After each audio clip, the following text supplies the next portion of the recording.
जब से मेरी बीवी ने मुझे फोन पर बताया था कि 3 दिन बाद हमारी बेटी पैदा होने वाली है, मैं खुशी से पागल हुआ जा रहा था। दिल चाह रहा था कि अभी इसी वक्त यहाँ से उड़कर जल्दी से अपने गांव, अपनी बीवी के पास पहुंच जाऊं।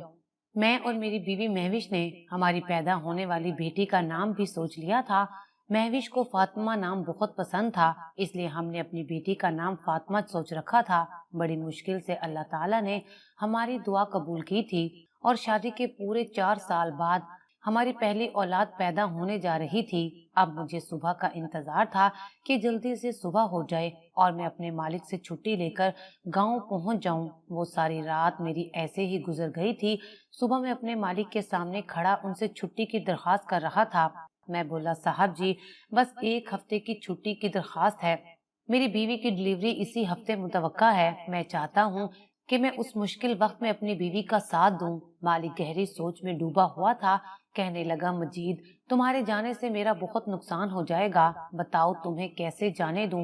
मैं हैरान हुआ और बोला, मालिक, कैसा नुकसान? मैं तो एक मामूली सा ड्राइवर हूँ। मालिक कहने लगे, मेरे पास एक बहुत बड़ा राज है। अगर वो तुम्हें मालूम हो जाए तो तुम्हें यकीन हो जाएगा कि तुम कितने खास हो। मालिक कहने लगा, तो अच्छा ठीक है, तुम अपनी बीवी की डिलीवरी से फारिग हो जाओ। जब तुम वापस आओगे तो मैं तुम्हें कुछ बहुत जरूरी बातें बताऊंगा। आज से पहले मालिक ने कभी मेरे साथ इस तरह से गुफ्तगू नहीं की थी। मेरा तजस्सुस बढ़ गया था और मैं बोला, मालिक, इस तरह तो मुझे चैन नहीं आएगा। आप मुझे जाने से पहले ही सारी बात बता दें। मालिक बोला, मजीद, मुझे कुछ बातों की तस्दीक करनी है, फिर सब कुछ तुम्हारे सामने ले आऊंगा। तो मुझसे वादा करो कि बहुत जल्द लौट आओगे। मैंने मालिक से वादा कर लिया।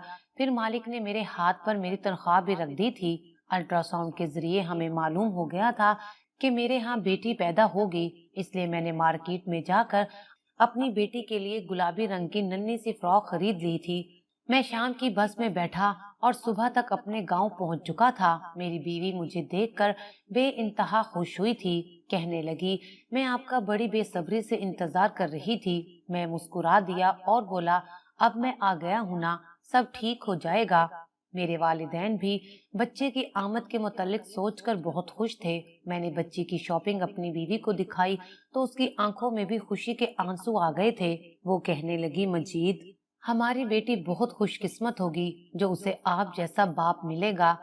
खैर, मेरी छुट्टी का तीसरा दिन था, तब मेरी बीवी की हालत खराब हो गई।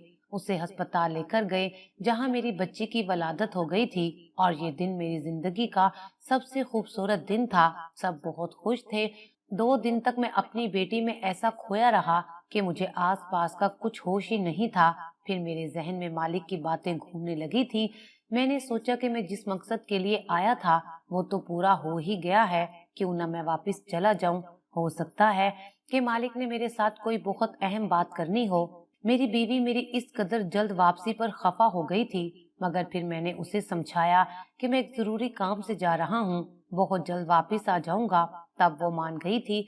मैं मालिक के घर पहुंचा तो मुझे अजीब सा माहौल महसूस हुआ। मेरा दिल बहुत घबरा गया था। मैंने सोचा कि शायद मैं अपनी बेटी को छोड़कर आया हूँ, इसलिए मेरा दिल नाराज है। मैं घर के अंदर दाखिल हुआ तो चौकीदार कहने लगा, मजीद, इस घर के मालिक का तो इंतकाल हो गया है। मैंने हैरत से चौकीदार की जानिब देखा था, क्योंकि मुझे उसके अल्फाज पर यकीन नहीं आया था। मैं बोला, तुम कैसी बहकी हुई बातें कर रहे हो? चौकीदार कहने लगा, मैं सच कह रहा हूँ। मालिक कितने अच्छे इंसान थे ना, अपने मुलाजमों का कितना ख्याल रखा करते थे। सच कहूँ तो उनका चेहरा मेरी आंखों के सामने से हटता ही नहीं है। मैं बोला, कब हुआ इंतकाल मालिक का? चौकीदार कहने लगा, तुम्हारे जाने के 2 दिन बाद ही इंतकाल हो गया था। वो उस दिन बहुत परेशान थे, सारा दिन यहाँ वहाँ टहलते रहे। फिर मेरे पास आए और कहने लगे, मजीद की कोई खैर खबर है? मैंने नफी में सर हिला दिया तो वो कहने लगे, अच्छा, मैं उसे फोन करके पूछता हूँ कि वो कहाँ रह गया है, अभी तक लौट कर क्यों नहीं आया। फिर मालिक ने अपनी जेब से मोबाइल निकाला और तुम्हें फोन करते रहे थे, मगर तुमने फोन ही नहीं उठाया।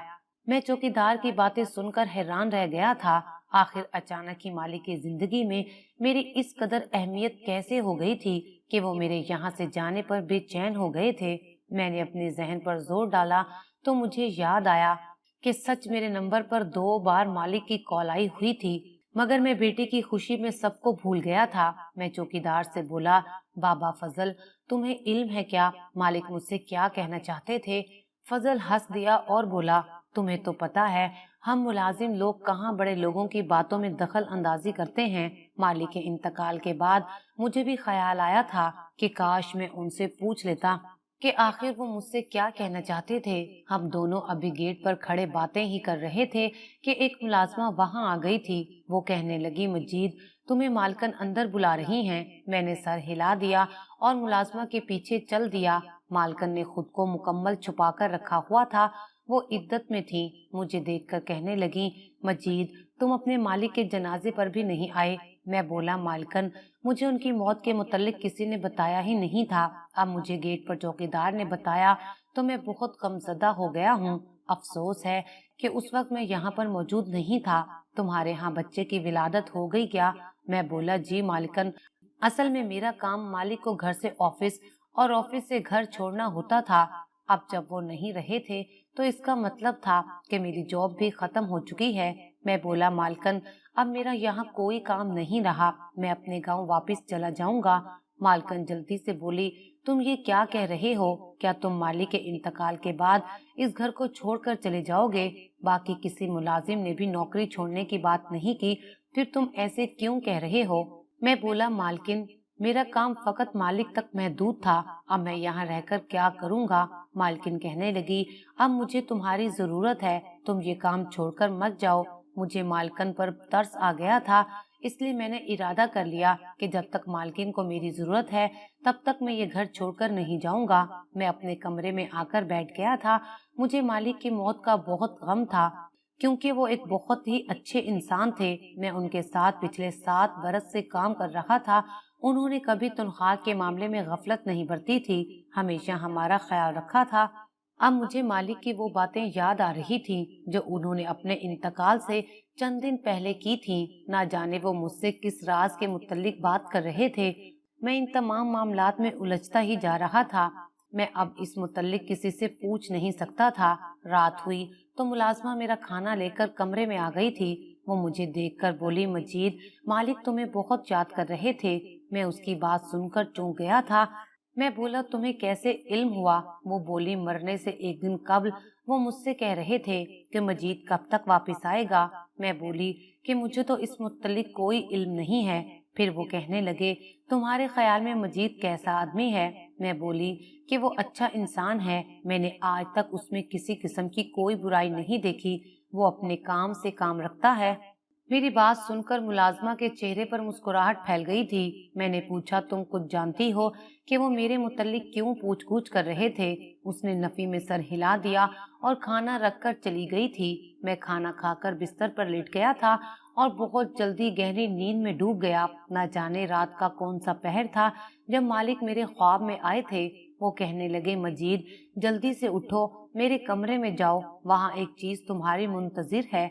मैं हड़बड़ाकर उठ बैठा था। मेरा पूरा वजूद पसीने से शराबूर था। मालिक का यूं मेरे ख्वाब में आना हैरान कुन था। मैंने जल्दी से 2 गिलास पानी के पिए और सोचने लगा, मालिक ने मुझे अपने कमरे में जाने का इशारा क्यों दिया था? शायद उनके कमरे में कुछ ऐसा मौजूद था जिससे मेरी सारी परेशानी दूर हो जाती। मगर मैं मजबूर था, मालिक के कमरे में नहीं जा सकता था क्योंकि वहां पर मालकन मौजूद थी और वो थी भी इद्दत में। मैं बड़ी देर इस ख्वाब के बारे में सोचता रहा था। सुबह उठते ही मैंने जल्दी से अपने बीवी का नंबर मिलाया और उससे बातें करने लगा था। वो तो मेरी आवाज सुनकर ही फूट फूट कर रोने लगी थी। वो बोली, आप मुझे छोड़कर क्यों चले गए हैं? हमारी बेटी रात भर रोती है, मुझसे नहीं संभलती। आप आकर अपनी बेटी को संभालें। मैं बोला, क्या हो गया है महविश तुम्हें? तुम तो बहुत हिम्मत वाली हो। मुझे उम्मीद है कि ये कठिन वक्त भी गुजर जाएगा। फिर मैंने उसे अपने मालिक की वफात के मुतल्लिक बताया तो वो बहुत उदास हो गई थी। कहने लगी, मजीद, उनका अचानक से कैसे इंतकाल हो गया? मैं बोला, मुझे इस मुतल्लिक तो कुछ खबर नहीं है, मगर जब मैं छुट्टी लेकर घर वापस आने लगा था तब मालिक ने मुझसे कहा था कि वो मेरे साथ कोई जरूरी बात करना चाहते हैं। मुझे इस बात का बहुत अफसोस है कि उन्हें जिंदगी ने इतनी मोहलत ही नहीं दी कि वो दिल की बात मेरे साथ कर सकते। फिर मैंने उसे अपने ख्वाब के बारे में बताया तो वो चौंक गई थी। कहने लगी, मजीद, मुर्दे यूं ही किसी के ख्वाब में नहीं आ जाया करते। यकीनन वो आपसे कुछ कहना चाहते होंगे। जब आप नींद से बेदार हुए तो आपको चाहिए था कि फौरी तौर पर अपने मालिक के कमरे में जाते। मैं बोला, महविश, तुम कैसी बातें कर रही हो? वो आधी रात का वक्त था और तब मालकिन भी अपने कमरे में मौजूद थी। वो इद्दत में है। वैसे ही किसी जवान मर्द का यूं किसी औरत के कमरे में जाना मायूब समझा जाता है। महविश बोली, मजीद, आप अपने ख्वाब के मुतालिक अपनी मालिकन को बता दें, शायद वही आपकी कोई मदद कर सकें। मैं बोला, हाँ, अब ऐसा ही कुछ करना होगा। इतनी ही देर में मुलाजमा मेरे पास आई और बोली, बेगम साहिबा का हुक्म है कि गाड़ी निकालो। मैंने हाँ में सर हिला दिया और फोन बंद करके अपने कमरे से बाहर आ गया था।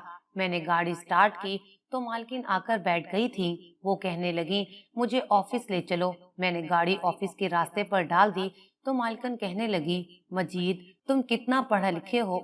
ये एक ऐसा सवाल था जो आज तक मालिक ने भी मुझसे नहीं पूछा था। मैं बोला, मालकिन, मैं मैट्रिक पास हूँ। तब मालकिन बोली, मजीद, तुम्हारे मालिक मरने से पहले अजीब अजीब सी बातें कर रहे थे। वो कह रहे थे कि मुझे अगर कुछ हो गया तो तुम मजीद पर भरोसा कर लेना। वो एक अच्छा और शरीफ लड़का है। बेशक उसकी तालीम कम ही है, मगर ऑफिस के मामलात में तुम उससे मदद ले लेना। वो तुम्हें परेशान नहीं होने देगा। मजीद, सच कहूँ तो मुझे इस बिजनेस वगैरह की समझ बूझ नहीं है। तुम बताओ, मैं ये सब कैसे संभालूं?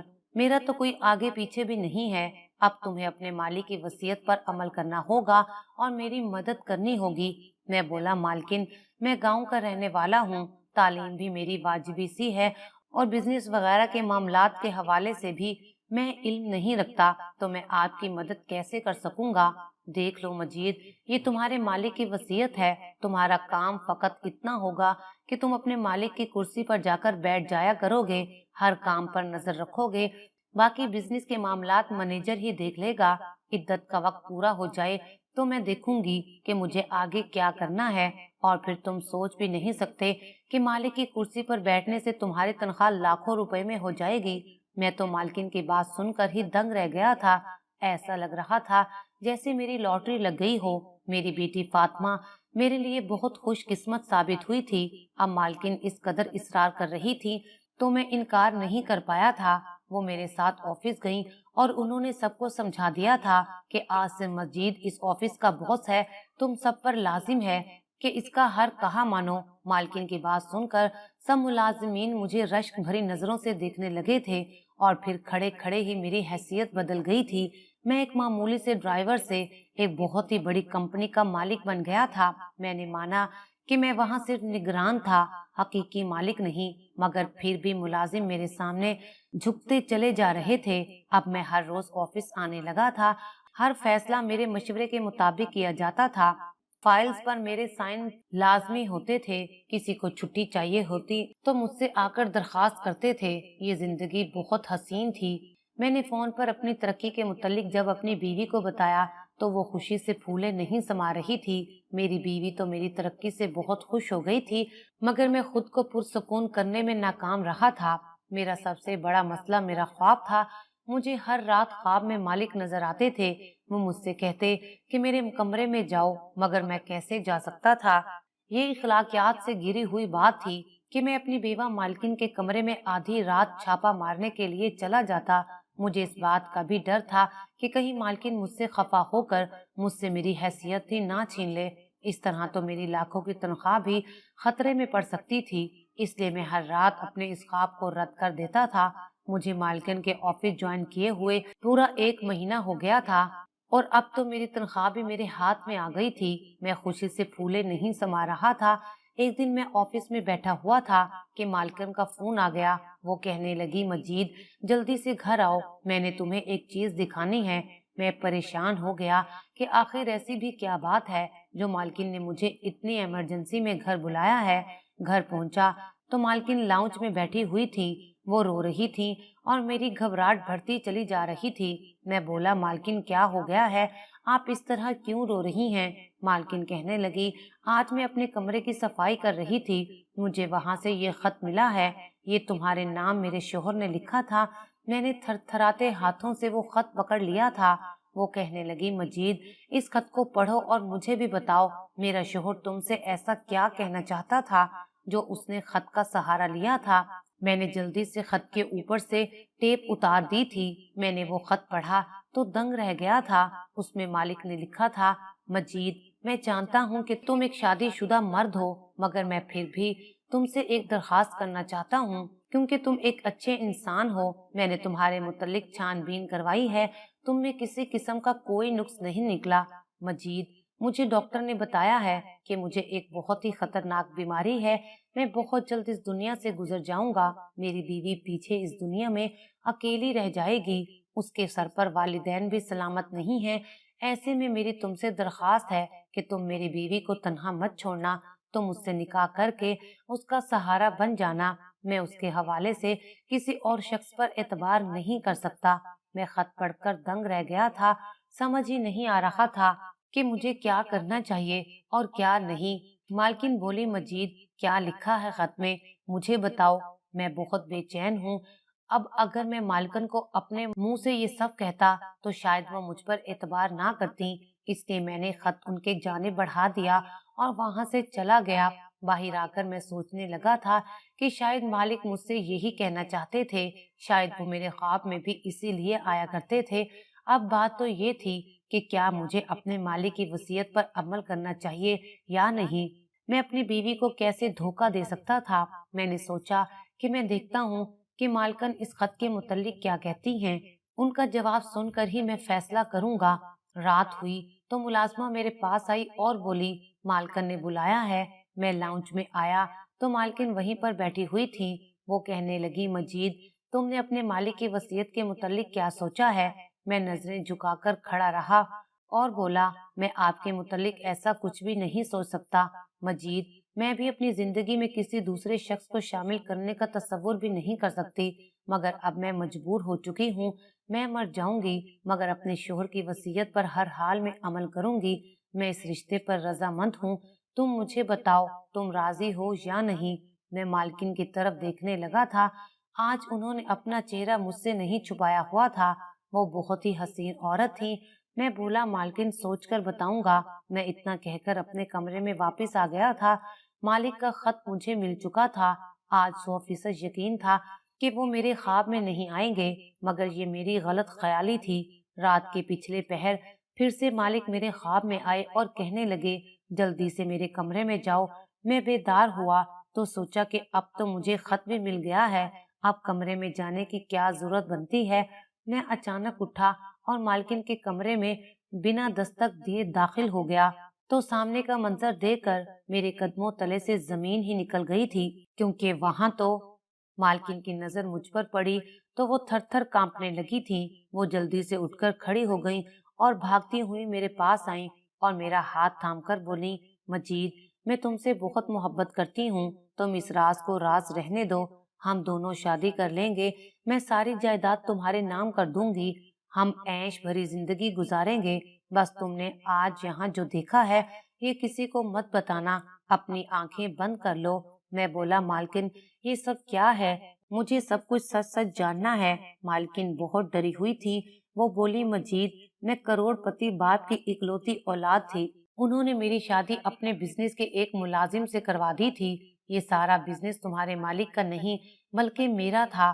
میں اور یاسر ایک دوسرے کے ساتھ بہت خوش تھے، یاسر ہر لحاظ سے ایک اچھا شوہر ثابت ہوا تھا، مگر پھر یاسر نے تمہیں ملازمت پر رکھ لیا، میں نے تمہیں دیکھا تو تمہیں پسند کرنے لگی تھی، میں نے بہت سال خود پر جبر کیا مگر اب میں مزید تم سے دور نہیں رہ سکتی تھی، اس لیے میں نے یاسر کو راستے سے ہٹانے کا فیصلہ کیا تھا، مگر اسے نہ جانے سب کے متعلق کیسے علم ہو گیا، وہ تم سے بات کرنا چاہتا تھا اور تمہیں ملازمت سے نکال دینا چاہتا تھا، میں تمہیں خود سے دور نہیں کر سکتی تھی، اس لیے میں نے تمہارے جانے کے بعد یاسر کے کھانے میں ایسی دوا شامل کرنا شروع کر دی جس سے اس کا جسم مفلوج ہو کر رہ گیا تھا، تم جانتے ہو پیسے سے دنیا میں سب کچھ ہو سکتا ہے، میں نے چند لوگوں کو بہت زیادہ پیسے دے کر اپنے ساتھ ملا لیا تھا اور یاسر کی موت کا ڈھونگ رچایا تھا، اس وقت میں نے یاسر کو دوائیوں کے زیر اثر بے ہوش رکھا ہوا تھا، सब ने उसकी मैयत देखी थी, मगर मैंने यासिर को दफन नहीं किया था, क्योंकि ऐन मौके पर मुझे इल्म हो गया था कि मेरी सारी जायदाद यासिर के नाम पर है। उसने अपनी वसीयत में लिखा है कि उसके इंतकाल की सूरत में ये सारी जायदाद यतीम खानों में तकसीम कर दी जाए। अब मैंने यासिर को दवाइयों के जेरे असर अपने ही कमरे में रखा हुआ है। उसको कहती हूँ कि तुम तलाक के कागजात पर दस्तखत कर दो, जायदाद वापस मेरे नाम मुंतकिल करो, मगर ये मानने को तैयार ही नहीं है। तुम बताओ, रात के इस पहर मेरे कमरे में क्या लेने आए थे? मैं बोला, मालकिन, मैं जब से यहाँ वापस आया हूँ, हर रात मालिक को ख्वाब में देखता हूँ। वो मुझसे कहते थे कि मेरे कमरे में जाओ, आज इसीलिए यहाँ आ गया हूँ। मालकिन बोली, तुम्हारा क्या फैसला है? मैं बोला, मालिक को आप मुझे सौंप दें, फिर मैं आपसे शादी कर लूंगा। मैंने सोचा था कि एक ऐसा मर्द जिसकी मदद खुद खुदा करना चाहता हो, जिसके मुतल्लिक हर रात मुझे ख्वाब में इशारा दिया जाता है, मैं उसको यूं ही बेयारो मददगार तो नहीं छोड़ सकता। मालकिन ने मालिक को मेरे हवाले कर दिया था। मैंने मालिक को अपने पास रखा और मालकिन वाली मुजरे सेहत अद्वियात देना छोड़ दी थी। वो चंद ही दिनों में अच्छे भले हो गए थे। सारी कार्रवाई से वो पहले ही वाकिफ थे। मालिक ने मेरा बहुत शुक्रिया अदा किया कि मैंने उनकी जान बचा ली थी। मैं वापस अपने गांव जाने लगा तो मालिक ने मुझे इनाम के तौर पर 10 लाख रुपए दे दिए थे, जो मैंने लेने से इनकार कर दिया था, मगर उन्होंने जब जबरदस्ती की तो मुझे लेना ही पड़े थे। मालिक ने अपनी सारी जायदाद वापस मालकिन के नाम कर दी थी और उसे तलाक देकर बैरूने मुल्क चले गए हैं। अब मालकिन अकेली रहती हैं। ऐसी औरत जो गैर मर्द की खातिर अपने शोहर के साथ ये सब कर सकती है, उसके साथ ऐसा ही सलूक करना चाहिए था। मैं आज भी हैरान हूँ कि ना जाने मालिक की ऐसी कौन सी नेकी उसके काम आई थी, जो अल्लाह तबारक ताला ने उसकी मदद की थी। फिर मैं सोचता हूँ कि बेशक मारने वाले से बचाने वाले की जात बहुत बड़ी है। अल्लाह ताला यूं ही लोगों को अपनी जात के करिश्मे दिखाता है, ताकि इंसान समझ ले कि अल्लाह ताला है और वो हमारे बहुत ही ज्यादा करीब है।